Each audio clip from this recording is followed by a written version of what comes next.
Trying to win the internet is a gloriously inefficient way to build a business. I'm not saying that it can't work to become famous on the internet, but the game of becoming famous on the internet is a wildly different game of trying to build a business. And neither game is better nor worse, but they just have different time horizons, rules of engagement, odds of success, and reward mechanisms. It's far easier, cheaper, more profitable, and faster to become famous to the family, to build what's inside of your fence first, to build off of relationships you already have, communities that you're already a part of. And really the reason why is because it comes down to trust.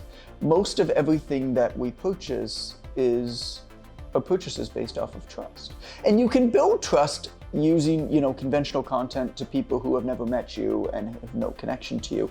It just takes a really, really long time. No matter what, no matter who you are, no matter how good looking, how well spoken, how good your video production quality is, you're always going to be just competing in the bloodiest sea out there, in the noisiest market that there is. And so it takes a lot of time to get simply the number of impressions that's necessary in order to stand out. You can bypass all of that by having a single meaningful connection to a person. Maybe you've met them in real life, maybe somebody that you knows them. Trust comes down into three components. I call it the trust triangle. And so you've got familiarity, specificity, or community. So familiarity, it's like, how often do they see you? Do they see you all of the time? And so if you're in the neighborhood as somebody else, if you have a sign on the street, people who live there are going to see your sign more often. They're going to be familiar with it. There's a concept in behavioral psychology called cognitive ease. And it's as simple as the things that we have an easier time comprehending and making sense of,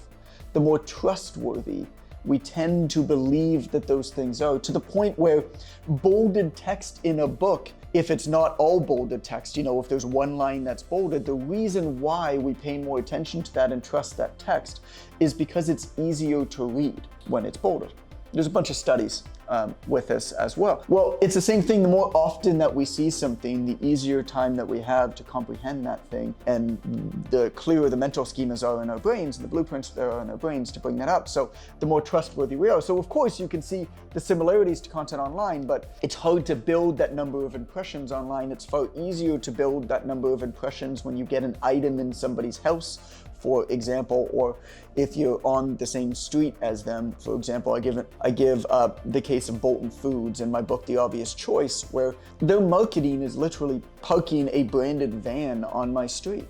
And we see the van on our street. We look out on our street often. How many impressions did Bolton Foods just earn with that branded van that's parked on the street of a wealthy neighborhood? How expensive would it be to gain that same number of impressions to wealthy, well-connected people, let's say, through conventional advertising or content marketing? And so I think all of the marketing that we do has to be put through that filter. We have to think about it in terms of maximizing the number of high-quality impressions per dollar spent on our marketing. And when you start thinking that way and working backwards in that way, you're like, okay, well, maybe the answer is what a lot of people think of as conventional marketing, online type stuff with paid advertising. And that can be used. I give examples of how you can scale up with that, but it's often not where people start. And so familiarity is how often somebody sees you. Specificity is how specific it is to you. Has that person figured out a way to make you stand up and say, oh, this is very uniquely for me, for whatever reason. So there's a concept in behavioral psychology called the jack of all trades heuristic, which basically just says something that does one thing, and only that one thing, or at least that we perceive does only that one thing, we trust more and we believe to be higher quality than something that does that one thing and literally anything else. What's fascinating about that is that it's probably not true. An accountant, for example, that only deals with plumbers, small business plumbers, we believe to be a better accountant for small business plumbers because they're specific to that market. Well, that accountant might be just as good of an accountant for lawyers, right? But if an accountant were to market themselves and say, hey, I'm an accountant who works with lawyers, restaurant owners, and plumbers, you'd be like, you're probably like not that good at all three of those things, right? But if that person were to say, hi, I'm an accountant specifically who works with plumbers, solo business owner plumbers, you're like, yo, they must really know me if you're a solo business owner plumber. It doesn't mean though that that person can't serve other people. It's just more specific. And so when we're looking at our marketing, you actually want to go really, really narrow and build. There are fun examples of companies that have done this where they actually build a whole bunch of satellite brands for other types of industries. For example, in Toronto, there is an industrial cleaning company that's called Love Your Center.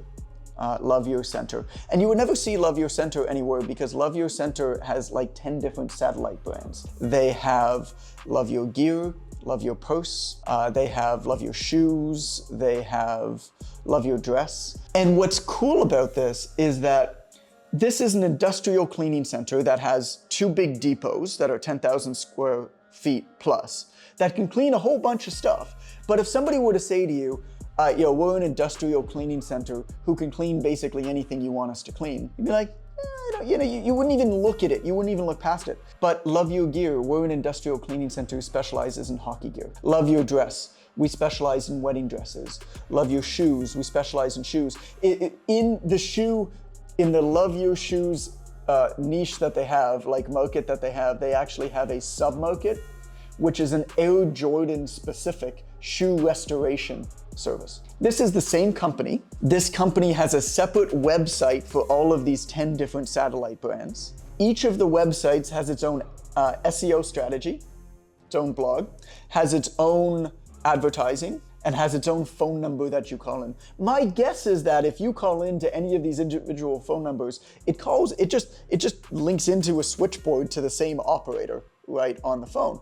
And then once they get an order, they send the same truck to pick up the hockey gear and the shoes and the dress from 3 different houses, let's say, and bring it back to the same center for cleaning. But from a marketing standpoint, it's absolutely brilliant.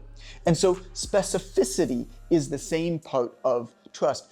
Can you figure out a way, even if you are big, even if you have a company that kind of by definition can't be small, like industrial cleaning, that's expensive and requires a lot of infrastructure. Can you figure out a way to still tackle from a marketing standpoint, from a branding standpoint, as many small available markets as possible? If I was an accountant, for example, trying to build an accountant firm, I wouldn't just say I'm an accountant for small business owners. What I would do is I would identify the smallest available markets, probably some kind of combination in a Venn diagram of like industries that I know, industries I have connections in, and industries I feel like are underserved and can really benefit from accounting services.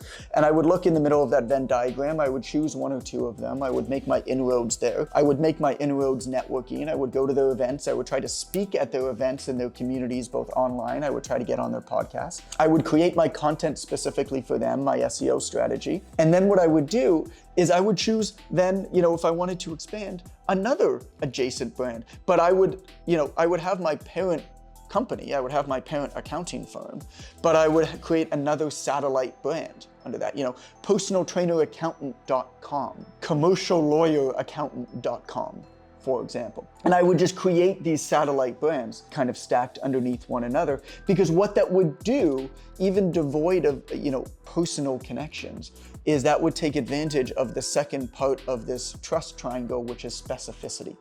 Right? If this is you, then this is for you. That's a Seth Godin line. People like us do things like this. If this is you, then this is for you. And then the third one is community. What communities do you roll in right now?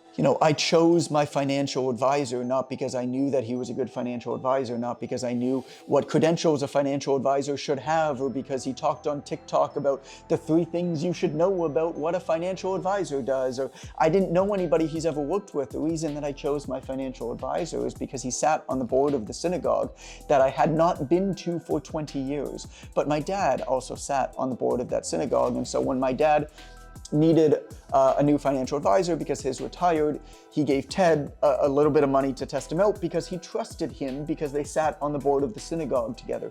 Ted did a good job. When it was time for me to get a financial advisor, I trusted my dad's recommendation. My dad passed along Ted to me. That's how the business of the world goes around. The thing is, we just don't see it. You can't measure that. I don't show up as a lost lead to any financial advisor anywhere ever in the world because I've never inquired to anybody else. I've never followed a financial advisor on social media, ever. Not once. And so there's no data to back this up, but that's why 90% of business still happens through mostly offline word-of-mouth marketing.